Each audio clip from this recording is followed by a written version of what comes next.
L'hiver de l'an 40 n'apporta pas seulement le froid à Rome. Il apporta un silence inquiétant, un air raréfié que l'on respirait dans chaque ruelle, dans chaque forum, dans chaque villa patricienne. Les chroniqueurs anciens parlent d'un climat qui n'était pas seulement météorologique, mais politique. Un hiver de peur. Au cœur de l'empire le plus puissant du monde, sous le regard de statues qui semblaient Arcebanzib tout observer, les sénateurs marcheront d'un pas lourd, portant moins leur toge que la certitude qu'à tout moment, ils pourraient sans être convoqués à l'humiliation publique. Caius César, Auguste Germanicus, que le peuple appelait Caligula, n'était plus la promesse radieuse d'il y a 3 ans. Il était le maître absolu de la vie et de l'honneur de chaque famille noble. Son pouvoir ne se limitait pas à l'épée ni au trésor, mais s'était étendu au domaine le plus intime, la dignité humaine. Et c'est là que la blessure devint incurable. Les rituels imposés par l'empereur étaient un mécanisme de dégradation soigneusement conçu. Il ne s'agissait pas d'exécutions sommaires ni de simples exils. Non, c'était quelque chose de plus pervers, de plus raffiné.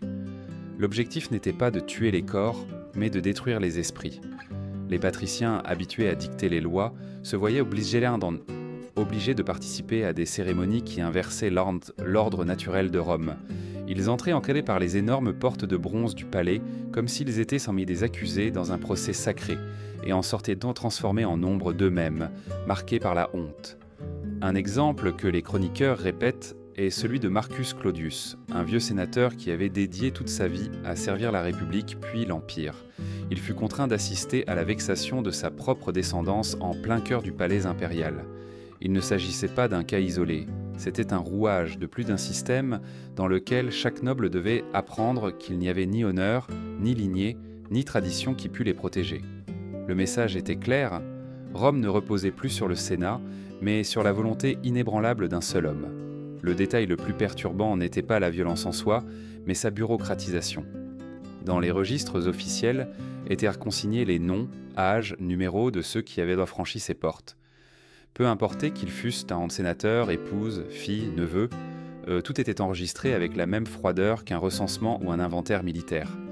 Ainsi, l'horreur se transformait en procédure administrative. La cruauté de Caligula avait un but plus profond que la simple satisfaction personnelle. Il ne cherchait pas uniquement à exercer la force, mais à semer la complicité involontaire. Chaque père qui signait un document, chaque mère qui gardait le silence, chaque sénateur qui votait en faveur d'une nouvelle mesure après avoir été dégradé, devenait partie prenante de la machinerie. Il n'y avait pas d'innocents. Et c'était là la victoire la plus tordue de l'empereur, faire des victimes les complices de leur propre outrage. La peur dans cette nouvelle Rome n'était pas seulement un sentiment, c'était un instrument de gouvernement. Le silence au Sénat était aussi éloquent que n'importe quel décret impérial. La honte collective fonctionnait comme une chaîne invisible qui maintenait l'élite unie sous le joug de l'empereur. Et le plus inquiétant était dès que tout se déroulait en plein jour, lors de cérémonies publiques sous le regard des dieux et des hommes. Pour comprendre comment on en est arrivé à cet abîme, il faut remonter quelques années en arrière. Ce jeune homme de 25 ans qui, en l'an 37, avait été accueilli comme un sauveur, était maintenant devenu l'architecte d'un système d'humiliation jamais vu auparavant. Dans les rues, on entendait encore les échos des chants qui l'acclamaient, comme si Rome avait voulu croire en une nouvelle aube après la longue ombre de Tibère. Mais en cet hiver de l'an 40, ces chants s'étaient éteints. À leur place, il ne restait que le crépitement des torches brûlant devant le palais et le murmure nerveux d'un peuple qui commençait à se rendre compte que l'espoir s'était transformé en cauchemar. Le paradoxe était insupportable. Rome, qui avait conquis des royaumes entiers au nom de la civilisation et de l'ordre, se trouvait maintenant soumise à des rituels qui semblaient entièrement conçus pour dépouiller ses dirigeants de toute humanité. Le Sénat, qui pendant des siècles avait été le symbole de la grandeur républicaine, était devenu un chœur de spectateurs silencieux, incapable de résister, incapable de parler. Chaque geste de Caligula avait une intention théâtrale. Le pouvoir était une scène, et lui, le seul acteur principal. Les autres n'étaient que des accessoires dans une pièce qui mêlait religion, politique et terreur. Les temples étaient convoqués comme complices, les dieux invoqués comme témoins, les lois réinterprétées comme instruments de légitimation. L'empereur ne gouvernait pas seulement Rome, il la réécrivait chaque jour à son image et à sa ressemblance. Cet hiver-là, sous les nuages gris qui couvrirent le Tibre, Rome comprit quelque chose qui marquerait sa mémoire pour toujours. Il n'y a pas de fouet plus cruel que la honte publique. La douleur physique cicatrise. L'humiliation est dégravée dans des générations entières. Ce que Caligula avait inauguré n'était pas simplement un règne de terreur, mais une nouvelle forme de domination où la politique se confondait avec la dégradation rituelle. Et ainsi, en cet hiver de l'an 40, la ville qui avait donné des lois au monde se vit réduite à un théâtre d'ombre, où les mêmes hommes qui avaient proclamé l'honneur de Rome tenaient maintenant des torches pour illuminer leur propre déshonneur. En 37, sous un soleil radieux, la foule se pressait sur le forum romain pour acclamer un jeune homme d'à peine 25 ans. Son nom complet résonnait solennellement, Caius Julius Caesar Augustus Germanicus. Mais le peuple, avec une affection presque enfantine, l'appelait Caligula, à cause des petites bottes de soldats qu'il avait portées dans les camps militaires lorsqu'il accompagnait son père. C'était un surnom innocent, une anecdote affectueuse qui semblait annoncer la proximité, l'humanité. Personne ne pouvait imaginer que ce surnom deviendrait synonyme de cauchemar. Son ascension fut célébrée comme une renaissance. Après les années sombres de Tibère, marquées par la paranoïa et l'isolement à Capri, Rome soupira de soulagement. Les rues vibraient de chansons improvisées qui parlaient d'espoir. Les femmes jetaient des fleurs sur son passage, les enfants récitaient pour une des vers qui exaltaient le nouvel empereur. Les sénateurs, las de vivre sous une suspicion constante, se sentaient enfin libérés. Pendant 100 jours, Rome connut ce qu'elle crut être un âge d'or. Le jeune empereur réduisit les impôts, libéra des prisonniers politiques, inaugura des jeux spectaculaires et commença même la réparation de routes oubliées. Il ordonna la construction d'aqueducs, distribua des primes aux légions et marchait même librement parmi le peuple, saluant et souriant. Cela contrastait brutalement avec Tibère, ce vieil homme reclus sur l'île qui semblait plus un fantôme qu'un dirigeant. Caligula, en revanche, était accessible, charismatique, généreux. Les chroniqueurs racontent qu'il s'asseyait pour dîner avec des sénateurs, écoutait leurs conseils, riait avec eux comme un égal.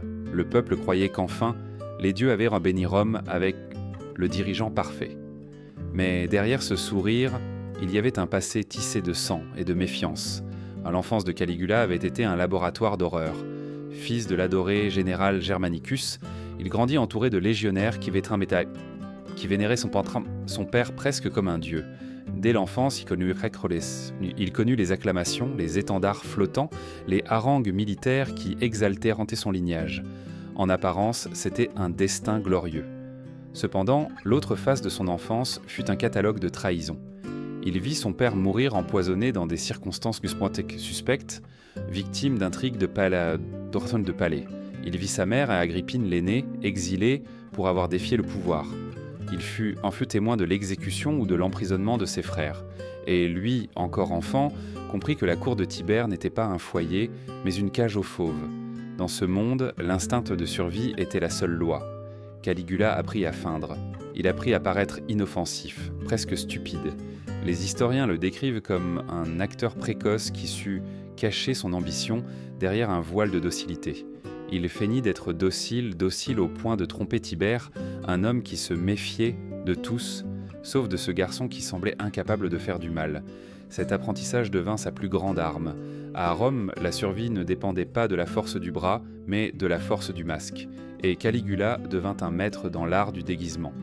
Ainsi, quand il arriva au pouvoir en 37, il le fit non seulement en héritier d'une glorieuse dynastie, mais en acteur consommé.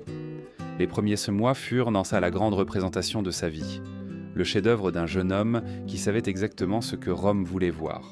Un empereur clément, proche, rayonnant de vertu. Mais les masques ne tiennent pas éternellement.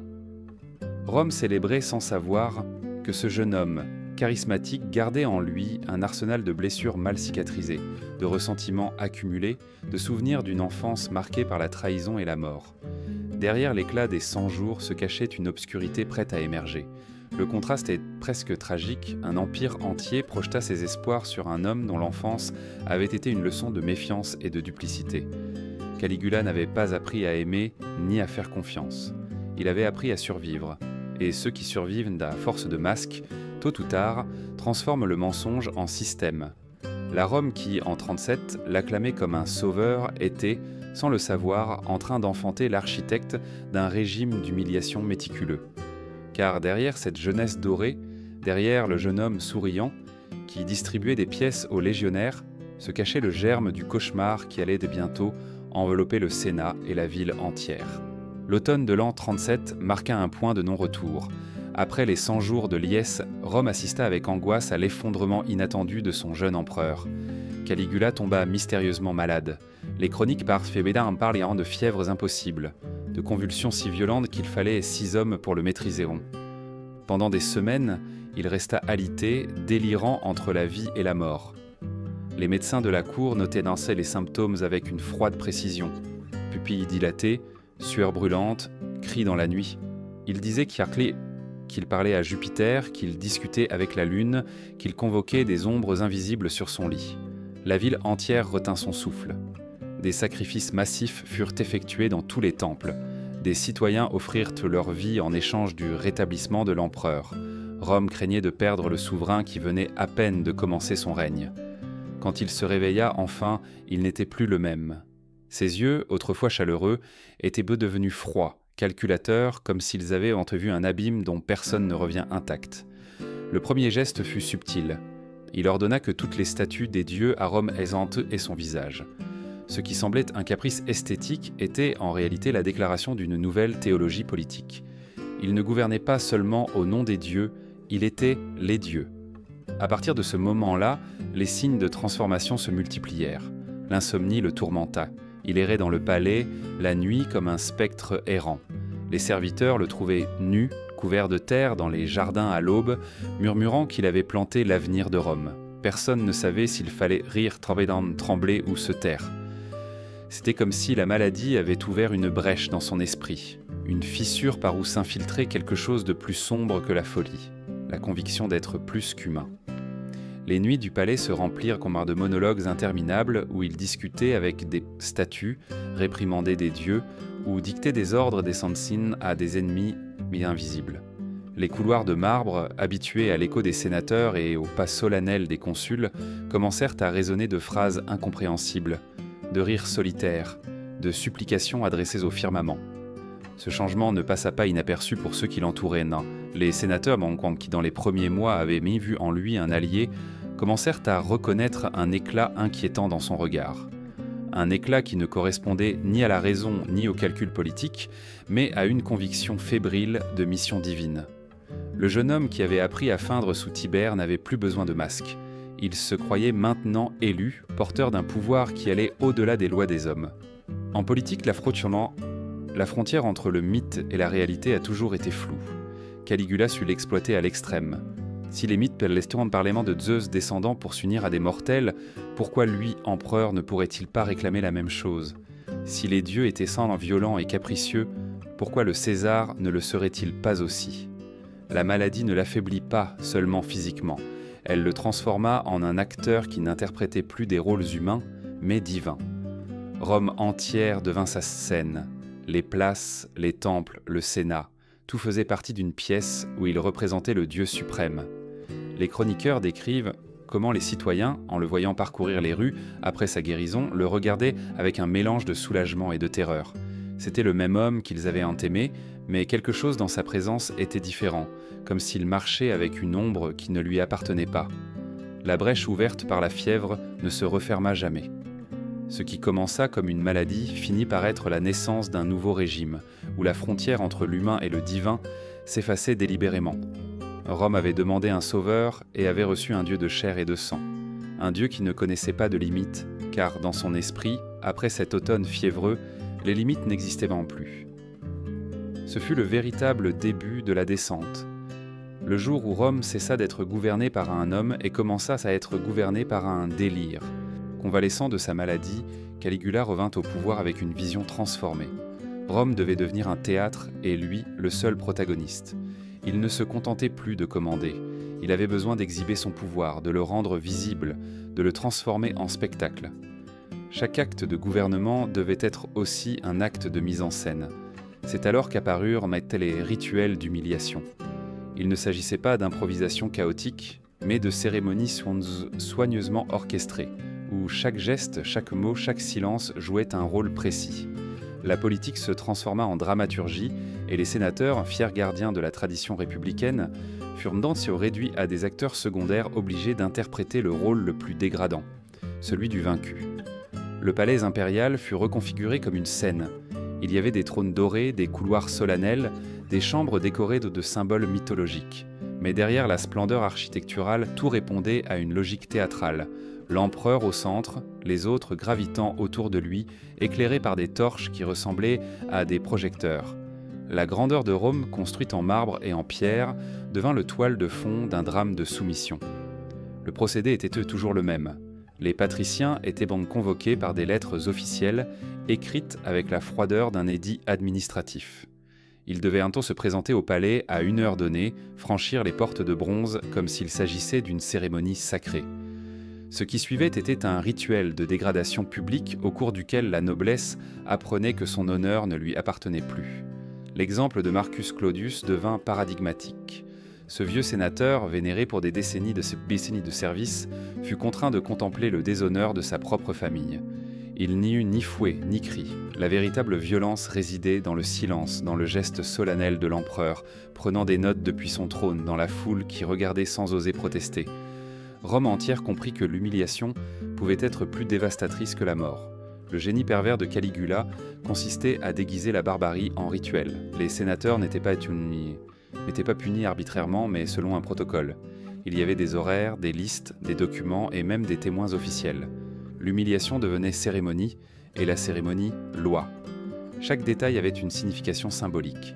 Les toges sénatoriales, emblèmes de dignité, étaient obligatoires lors de certains actes, non pour honorer la tradition, mais pour la transformer en caricature.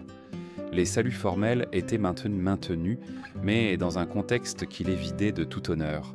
C'était un théâtre de l'inversion. Ce qui avait été noble devenait une moquerie, ce qui avait été sacré, une profanation. Certains chroniqueurs, comparant ces cérémonies aux mystères religieux d'Orient, où les initiés étaient soumis à des épreuves qui détruisaient leur identité pour renaître transformés. Mais à Rome, la renaissance n'arrivait jamais. Il ne restait que la honte, la certitude que même les plus puissants pouvaient être réduits à néant sous le regard du César. L'impact psychologique fut dévastateur. Les sénateurs commencèrent à y assister non comme des législateurs, mais comme des otages. Leurs délibérations, qui jadis avaient décidé du destin des empires, se réduisirent à des chuchotis tremblants. Chacun savait qu'il pouvait être le prochain à être appelé dans les chambres du palais, sur cette scène où l'empereur représentait un dieu et eux, de simples mortels destinés à la raillerie. La peur s'institutionnalisa. L'humiliation cessa d'être un accident pour devenir une politique d'État. La honte n'était plus une erreur, c'était un outil. Caligula comprit qu'un sénateur dégradé valait plus qu'un sénateur exécuté. Le mort disparaît, mais l'humilié devient un témoin vivant de l'omnipotence impériale. Rome, qui avait autrefois conquis le monde avec ses légions, était maintenant conquise de l'intérieur, non par des armées étrangères, mais par le théâtre macabre de son propre empereur. Et le plus terrible était que tous y participaient, certains par peur, d'autres par ambition, tous pris dans la toile d'un pouvoir qui transformait la politique en spectacle et le spectacle en torture symbolique. Ainsi le Sénat, cœur de la République et emblème de la tradition, fut réduit à un cœur tragique, obligé de chanter la grandeur de celui qui les avait dépouillés de tout. Rome était devenue une scène, et sur cette scène, il n'y avait pas de place pour la neutralité. On agissait ou on était détruit. Si quelque chose distingua le règne de Caligula dans sa phase la plus sombre, ce ne fut pas uniquement la cruauté, mais la manière dont cette cruauté fut administrée. Il ne suffisait pas de l'humiliation publique. Il fallait l'enregistrer, la classer, l'archiver. La violence cessa d'être un acte isolé pour devenir une procédure officielle. Et cela, à Rome, signifiait lui donner rang de loi. Dans les archives cachées, sous le mont Palatin, des scribes impériaux rédigeaient dans des rapports avec la même précision que celle utilisée pour enregistrer les impôts ou les recensements de population. Chaque cérémonie, chaque nom, chaque détail était consigné sur des tablettes de cire et des papyrus soigneusement organisés. Les patriciens n'étaient pas simplement des victimes, ils se transformaient en dossiers. Les catégories étaient effrayantes dans leur froideur, âge, statut social, apparence physique, degré de coopération, réaction observée. Des notes marginales étaient ajoutées, comme des commentaires techniques, montrent de la résistance, font en larmes, acceptent en silence, la souffrance humaine réduite à des étiquettes, la honte transformée en rubrique purement bureaucratique. De ce fait, l'horreur se dépersonnalisait. Personne ne pouvait désigner directement un coupable, car tous n'étaient qu'en que des rouages. Le scribe qui notait, le garde qui escortait, le médecin qui examinait, le trésorier qui comptabilisait. Tous remplissaient une fonction spécifique, n'ont tous dilué leur responsabilité dans la chaîne du devoir. C'était plus facile ainsi. Personne n'était un monstre. Tous étaient simplement des fonctionnaires. C'était là le véritable génie pervers de Caligula, transformer la barbarie en système. La terreur ne dépendait plus de la fureur du moment, mais de la machinerie organisée d'un État. La volonté de l'individu importait peu. Ce qui comptait, c'était la logique des protocoles. Le crime répété des milliers de fois devint routine. Et la routine, comme toujours, anesthésie la conscience. Les sénateurs qui auparavant pouvaient s'excuser en invoquant l'arbitraire d'un empereur colérique, étaient maintenant confrontés à une vérité plus inconfortable. Ce n'était pas un emportement, c'était un processus. Chaque étape était validée par des documents, chaque acte portait un sceau, chaque humiliation était inscrite dans un dossier secret. Rome entière était piégée dans un engrenage qui fonctionnait avec la précision d'une machine de fer. Le contraste était grotesque. La même administration qui supervisait aqueducs et chaussées, qui régulait les impôts et distribuait le grain au peuple, tenait également les comptes de la souffrance. Dans les mêmes bureaux où étaient conservés les traités diplomatiques, reposaient en des tablettes avec la mémoire des vexations. L'État et l'horreur étaient littéralement la même chose. C'est là que réside le plus terrifiant. Le crime se légitimait par le simple fait d'être enregistré. Une fois archivé, il prenait une apparence de normalité, de routine administrative. Les mêmes sénateurs qui étaient dégradés signaient ensuite des décrets qui consolidaient le système, comme si leur honte était une formalité de plus. La complicité devenait structurelle. Rome avait créé une machine si parfaite qu'elle n'avait plus besoin de la fureur personnelle de l'empereur pour continuer à fonctionner. Il suffisait que les scribes remplissent les tablettes, que les gardes exécutent les ordres, que les médecins signent leurs rapports. Et ainsi, peu à peu, l'horreur cessa de paraître exceptionnelle. Elle devint un paysage. En marchant dans les rues, les citoyens ne se demandaient plus ce qui se passait dans les chambres du palais. Ils savaient sans que quelque chose se passait, mais l'acceptaient comme une rumeur lointaine, comme faisant partie de la vie impériale. Le silence s'installa, pesant, dans la conscience collective, car lorsqu'un crime se répète avec suffisamment de régularité, il cesse de ressembler à un crime et commence à ressembler à une coutume. Ce fut l'héritage le plus empoisonné de Caligula. Non la violence elle-même, mais sa normalisation. Transformer la honte en protocole, l'humiliation en statistique, la douleur en nombre. Rome était entrée dans une nouvelle ère, non de tyrannie sanglante, mais d'administration de la peur. Et dans cette administration, tous, d'une manière ou d'une autre, étaient un complice. L'horreur ne reposait pas uniquement sur la force des armes, ni sur la machinerie administrative. Pour que le système soit complet, il fallait quelque chose de plus, la légitimité. Caligula comprit que la peur, à elle seule, s'use, mais la foi, quand elle est pervertie, peut enchaîner des générations. Ainsi commença l'opération la plus dangereuse de toutes, transformer la religion, la tradition et la loi en instruments de sa propre dépravation. Tout commença par un geste apparemment trivial, substituer son propre visage à celui des dieux sur les statues et dans les temples. Ce qui semblait un caprice était en réalité une réécriture symbolique. Rome, qui avait été le creuset de mythes hérités de la Grèce et des peuples conquis, se levait maintenant sous une nouvelle théologie politique. Le César n'était plus un serviteur des dieux, mais leur incarnation vivante. À partir de là, la frontière entre mythe et réalité s'est estompée. Les prêtres furent contraints de bénir des cérémonies qu'ils savaient frauduleuses. Les poètes, parrainés par l'empereur, écrivaient des odes dans lesquelles ils comparaient ces actes à ceux de Zeus ou de Jupiter, présentant des atrocités comme des gestes divins. Dans ces lignes, l'impensable était déglorifié. Si les dieux pouvaient violer, humilier ou punir capricieusement les mortels, pourquoi pas le César qui était plus que mortel ?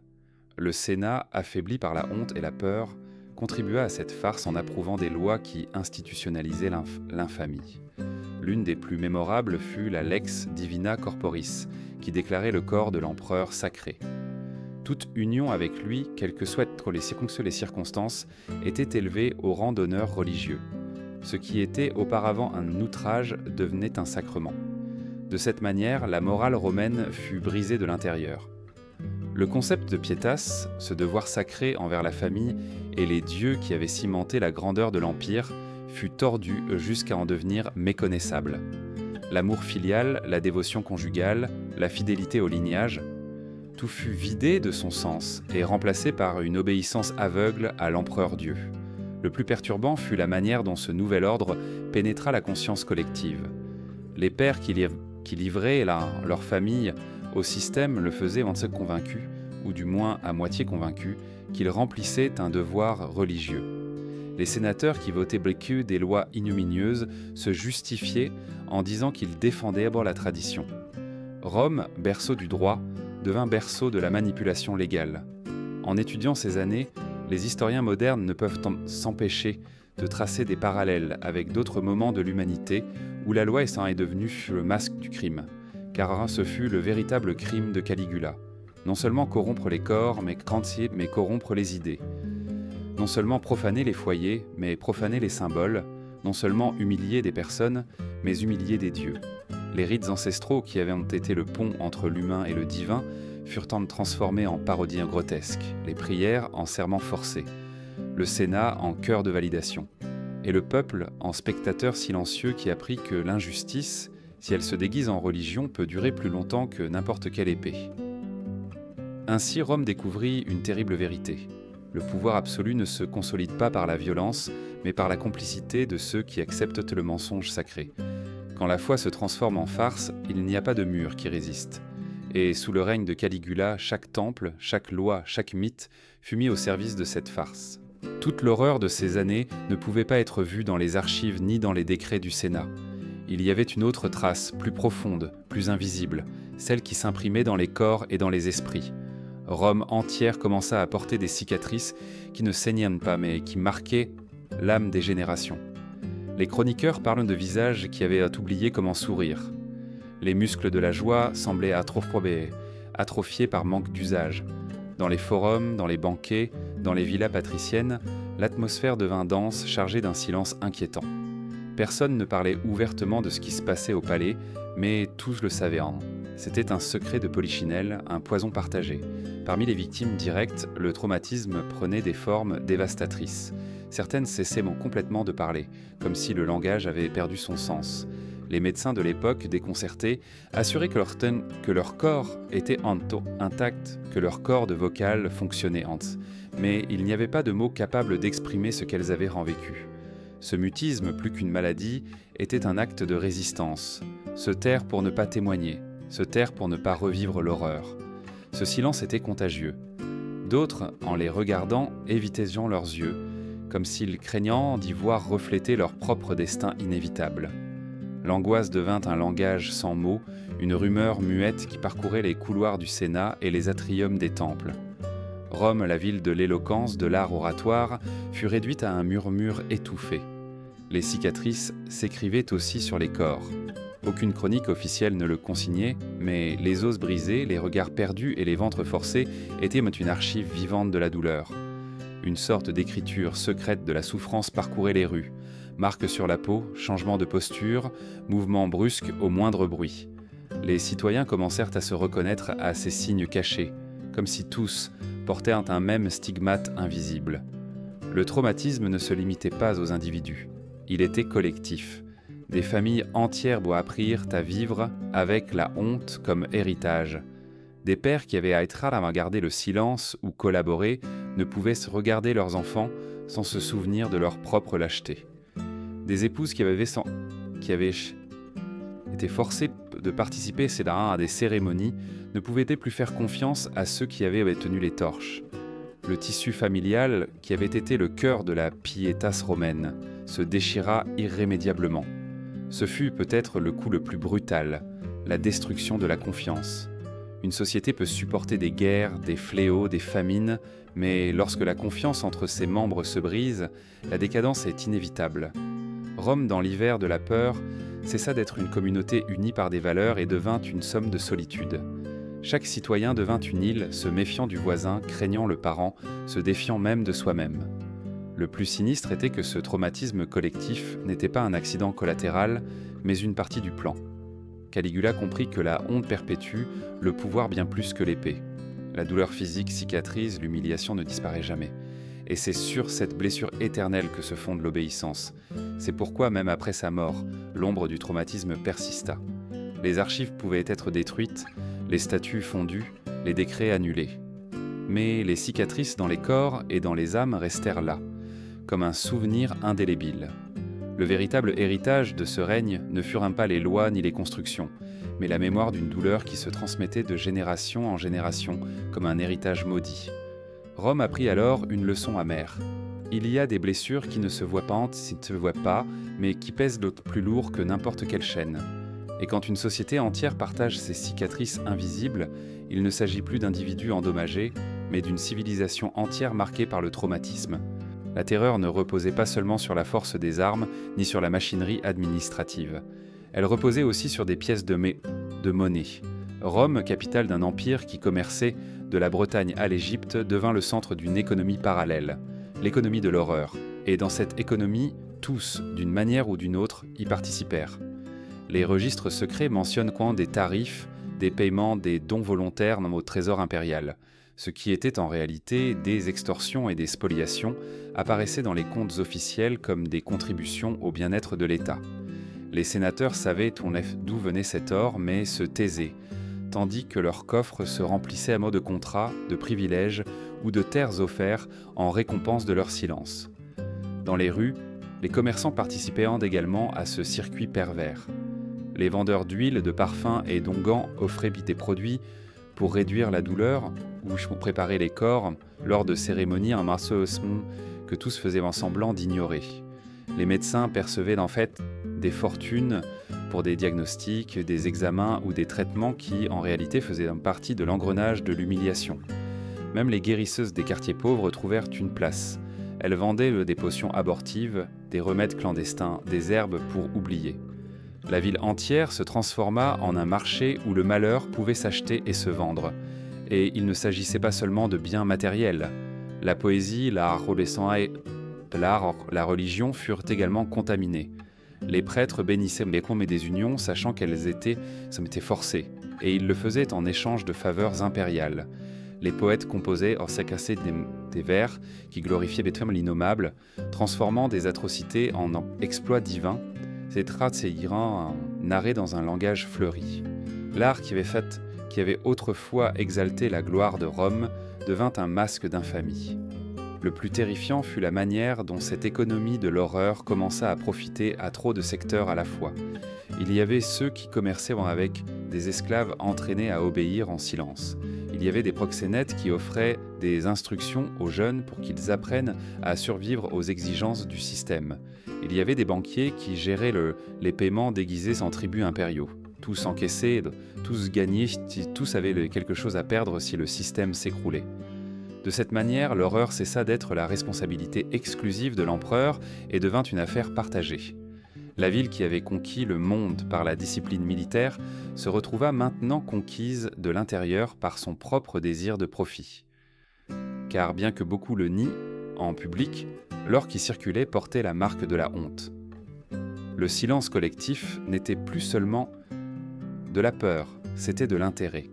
La complicité ne se limitait pas à survivre, elle devint rentable. Et lorsque la honte commence à rapporter des bénéfices, lorsque la douleur d'autrui devient monnaie d'échange, la société entière pourrit depuis son noyau. Rome, fière de sa justice, se transforma en complice de son propre crime. Non pas parce que tous brandissaient le fouet, mais parce que tous acceptaient la monnaie le souillek.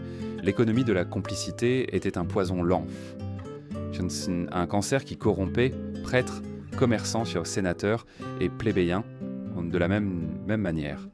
Et ce poison, plus que tout décret impérial, assura la survie du système.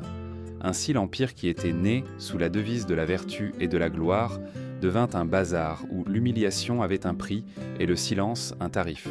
Rome entière devint cliente et bénéficiaire de son propre enfer. Au milieu de cette machine implacable, certains tentèrent de résister. Il serait faux de dire que toute Rome se rendit sans combattre. L'histoire conserve des fragments, des murmures de dignité qui s'élevèrent contre le courant. Mais ces actes, presque toujours solitaires et désespérés, furent rapidement étouffés par l'appareil impérial. Certaines femmes tentèrent d'échapper à leur destin. Elles dérobaient dans stint des herbes vénéneuses dans les jardins du palais, ingéraient l'ancienneté de la ciguë ou de l'aconite dans l'espoir de se libérer avant d'être convoquées. Mais les médecins impériaux, experts en antidotes, les ramenèrent à la vie seulement pour les punir avec une cruauté accrue. Ce qui visait à être un ultime geste de liberté se transformait en double humiliation. D'autres, dans un acte de désespoir encore plus brutal, se défiguraient le visage. Elles croyaient qu'en se privant de beauté, elles seraient exclues du système. Mais Caligula y trouvait une opportunité de plus pour démontrer son pouvoir. Il disait que la laideur rendait l'acte en plus pur, libéré de la distraction esthétique. Ce qui devait être un refuge devenait une nouvelle condamnation. Certains pères tentèrent de cacher leurs filles, de les envoyer dans des villas lointaines, de les déguiser parmi les esclaves. Mais l'appareil de surveillance impériale était implacable. Les spéculateurs, agents secrets, parcouraient chaque recoin de la ville et chaque champ de l'Empire. La fuite se terminait toujours par une capture et la punition retombait sur toute la famille. Personne ne pouvait fuir un César qui se croyait Dieu et qui contrôlait chaque rouage de la cité. Il y eut aussi des tentatives de résistance politique. On parle du sénateur Publius Cornelius qui refusa de livrer son épouse au service de l'empereur. Il le fit en public, au Sénat, devant tous. Ce fut un acte de bravoure et de suicide. Le lendemain matin, son fils de 8 ans apparut mutilé sur les marches avec un message gravé sur la peau « La désobéissance a des conséquences générationnelles ». Cornelius céda le même après-midi. La terreur avait démontré qu'elle ne punissait pas seulement le rebelle, mais le sang de sa descendance. Ainsi, chaque tentative de rébellion finissait par alimenter la légende du pouvoir absolu. La machine ne se contentait pas d'écraser des corps, elle broyait des espoirs. Chaque suicide frustré, chaque fuite étouffée, chaque protestation réduite au silence renforçait le sentiment que la résistance était inutile. Le système semblait anticiper tout, comme s'il n'existait aucune brèche où semer l'espoir. La stratégie de Caligula n'était pas seulement d'étouffer, mais d'exhiber. Il ne suffisait pas de punir, il fallait le rendre visible. Les pères étaient contraints d'assister au malheur de leurs enfants, les maris de signer la condamnation de leur épouse, les sénateurs de voter les lois qui les détruisaient. La résistance n'était pas simplement vaincue, elle était transformée en spectacle, et cela, plus que n'importe quelle épée, brisait la volonté collective. Car Rome apprit que le prix de la résistance n'était pas seulement sa propre vie, mais la vie des innocents. Qui pouvait supporter un tel poids ? Qui pouvait se rebeller sachant que son fils paierait pour sa bravoure ? La cruauté la plus efficace du système était celle-ci. Transformer l'héroïsme en crime héréditaire. La conséquence fut dévastatrice. La résistance fut réduite à des murmures. Des rumeurs dans les tavernes, des prières secrètes dans les temples, des regards furtifs au Sénat. Rome entière vivait sous un voile de silence brisé seulement par des murmures craintifs. Et un murmure, aussi brave soit-il, ne peut faire s'écrouler une machinerie qui transforme la peur en loi. Ainsi, la ville la plus puissante du monde fut prise dans un dilemme atroce. Résister, c'était mourir avec les siens. Se taire, c'était vivre dans la honte. À cette croisée des chemins, la majorité choisit la seconde option. Et de ce choix naquit la véritable victoire de Caligula. Il n'y avait pas de héros collectifs, seulement des martyrs solitaires. Parmi les hommes les plus proches de l'empereur, il y en eut un qui, sans le vouloir, allait devenir un symbole de la vengeance. Cassius Chaerea, vétéran des guerres germaniques, était un soldat aguerri, discipliné, loyal à l'Empire. Il avait servi pendant des décennies, enduré des hivers glacials aux frontières, affronté des tribus sauvages, survécu à des batailles qui semblaient être impossibles. Pour beaucoup, il était le portrait du soldat romain, fort, fidèle, résistant. Mais dans la Rome de Caligula, même les vétérans n'échappaient pas à l'humiliation. L'empereur avait une fixation sur Chaerea, il se moquait de sa voix aiguë. l'obligeaient à donner des mots de passe obscènes aux gardes, le ridiculisaient devant d'autres soldats. Pour un homme d'honneur endurci sur le champ de bataille, ces moqueries étaient même pires que n'importe quelle blessure de lance. Elles le réduisaient de héros à bouffon. Au début, Chéréa supporta. Comme tous, il se résigna à être un rouage dans la machinerie du pouvoir. Il participa aux cérémonies, obéit aux ordres, remplit son rôle dans l'engrenage de l'horreur. Mais peu à peu, quelque chose en lui commença à se briser. Ce ne fut pas la compassion pour les victimes, ce fut la rage de sa propre humiliation. Le soldat qui avait combattu au nom de Rome ne pouvait accepter d'être transformé en objet de moquerie. L'humiliation personnelle se transforma en graine de conspiration. Chéréa commença à réunir en secret d'autres membres de la garde prétorienne, des hommes qui, comme lui, avaient subi trop d'affronts. Certains avaient été battus, d'autres insultés, d'autres contraints de participer à des actes qui les remplissaient de dégoût. La rage accumulée se transforma en un feu qui demandait à s'exprimer. Le 24 janvier de l'an 41, ce feu se déchaîna. Cette nuit-là, Caligula avait célébré l'une de ses cérémonies les plus grotesques, un festival de fertilité divine où les épouses de sénateurs étaient traitées comme des pièces de vente aux enchères. Les numéros étaient criés comme sur un marché. 20, 30, 40. Les corps se mouvaient sans âme, comme des marionnettes brisées. Rome était au bord de l'effondrement moral. Le lendemain, tandis que l'empereur marchait dans un couloir souterrain qui le menait au théâtre, Chéréa et ses hommes l'attendaient. Ce fut une attaque rapide, féroce, chargée de symbolisme. 30 coups de poignard transpercèrent le corps de l'homme qui s'était proclamé Dieu. L'un d'eux, délibéré, fut dirigé vers ses organes génitaux, un geste calculé, une vengeance poétique contre celui qui avait utilisé son corps comme une arme de pouvoir. L'assassinat ne fut pas seulement un acte politique, ce fut un acte personnel. C'était la rage d'un homme humilié transformé en acier. C'était la vengeance de soldats réduits à des bouffons.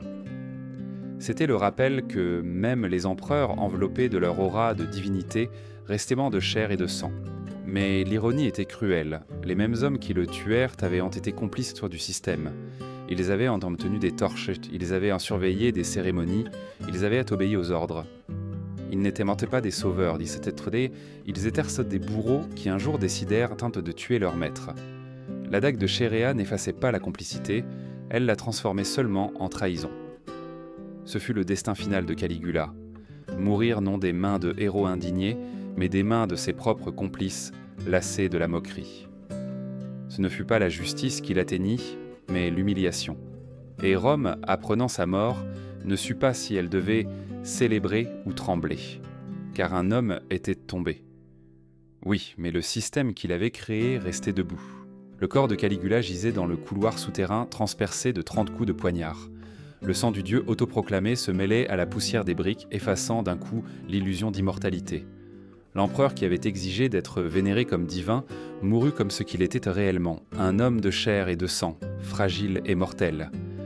Mais Rome découvrit très vite une amère vérité. Il ne suffit pas de tuer le tyran pour tuer le système. Car le système ne reposait pas seulement sur la volonté de Caligula, mais sur les rouages de complicité qu'il avait mis en marche. Son épouse Milonia Cessonia fut assassinée peu après. Sa fille, Julia Drusilla, à peine une enfant, fut éliminée avec brutalité. Les prétoriens voulaient effacer toute trace de la dynastie. Le nouvel empereur, Claude, décréta la damnatio memoriae. Toutes les statues de Caligula furent détruites, son nom effacé des inscriptions, ses monnaies fondues. C'était la tentative de Rome d'enterrer non seulement un homme, mais son souvenir. Cependant, certaines choses ne pouvaient être effacées. Les archives secrètes restèrent cachées dans des villas et des sous-sols, gardées par des mains craintives qui n'osèrent pas les brûler. Les enfants nés sous le programme de contrôle impérial grandirent sans savoir qui ils étaient en portant un héritage invisible. Les pères qui avaient tenu des torches ne purent jamais regarder leurs filles sans se souvenir de la honte. Le silence se perpétua comme héritage. En apparence, se mit à et quand le Sénat retrouva sa dignité. Claude rétablit les rites traditionnels, tenta de nettoyer la mémoire collective, proclama que l'horreur était terminée. Mais la cicatrice était toujours là. Le souvenir de ce qui s'était passé ne disparut pas avec le sang versé. Au contraire, il devint plus fort car il habitait désormais la conscience de tous.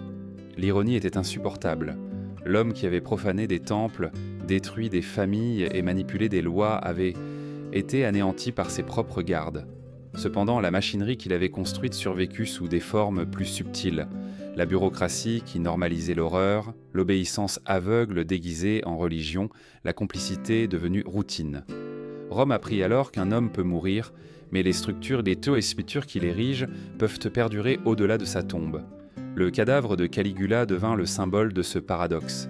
Il avait été détruit physiquement, mais son ombre restait présente dans chaque recoin de l'Empire.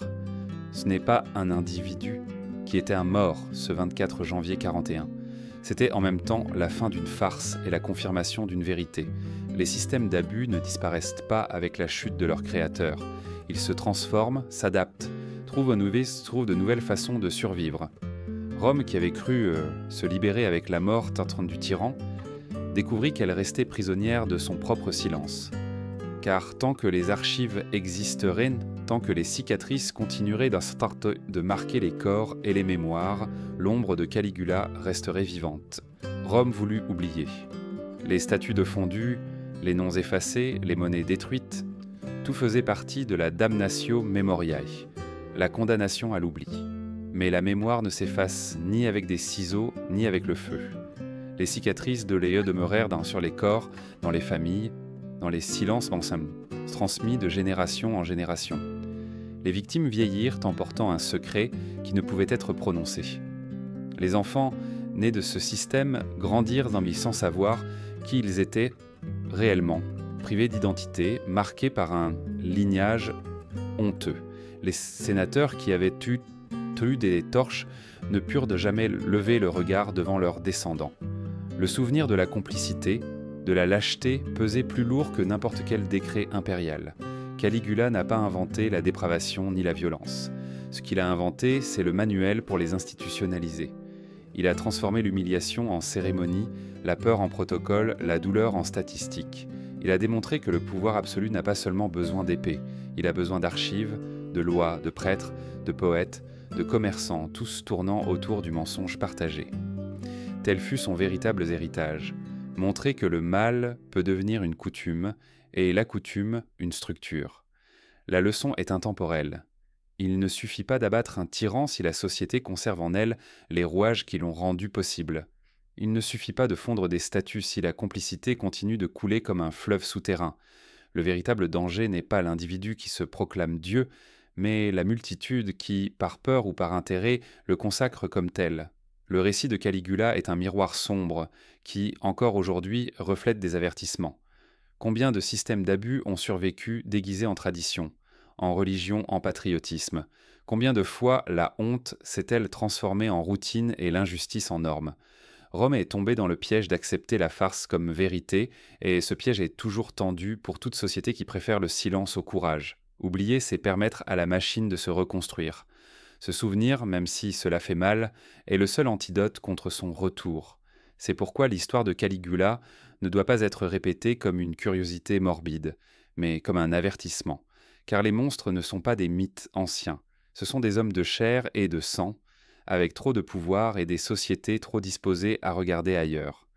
Rome a survécu à Caligula, mais ne s'est jamais débarrassée de son ombre.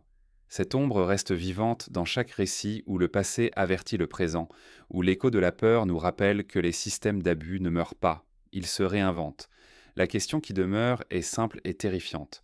Serons-nous capables de les reconnaître avant qu'il ne soit trop tard ?